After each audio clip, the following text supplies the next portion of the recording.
ધાંગધ્રાના કોંઢ ગામે પાવર ગ્રીડનો વિરોધ 40થી વધુ ખેડૂતોની અટકાયત. સુરેન્દ્રનગર જિલ્લાના ધાંગધ્રા તાલુકાના કોંઢ ગામે પાવર ગ્રીડ કંપનીની વીજ લાઇનના થાંભલા નાખવાની કામગીરી દરમિયાન ભારે વિરોધ ખેડૂતોનો જોવા મળ્યો હતો. અગાઉ પણ ચુસ્ત પોલીસ બંદોબસ્ત વચ્ચે સર્વેની કામગીરી હાથ ધરાઈ હતી અને આજે ફરીથી પોલીસની કડક બંદોબસ્ત વચ્ચે પાવર ગ્રીડ કંપનીના કર્મચારીઓ ગામે પહોંચ્યા હતા. જે સમયે વીજ પોલ નાખવાની કામગીરી શરૂ કરવામાં આવી હતી ત્યારે ખેડૂતોની મોટી સંખ્યામાં એકત્ર થઈ વિરોધ નોંધાવ્યો હતો. ખેડૂતોનું કહેવું છે કે તેમની જમીનનું યોગ્ય વળતર આપવામાં આવે ત્યારબાદ જ કામગીરી શરૂ કરવામાં આવે.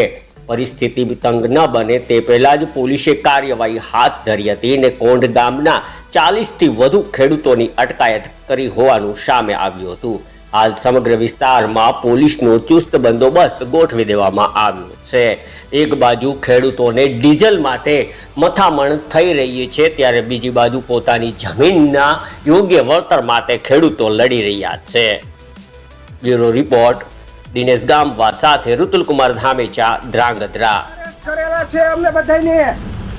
આ જો પોલીસની ગાડીઓ જો બધાને પકડી લીધેલા છે.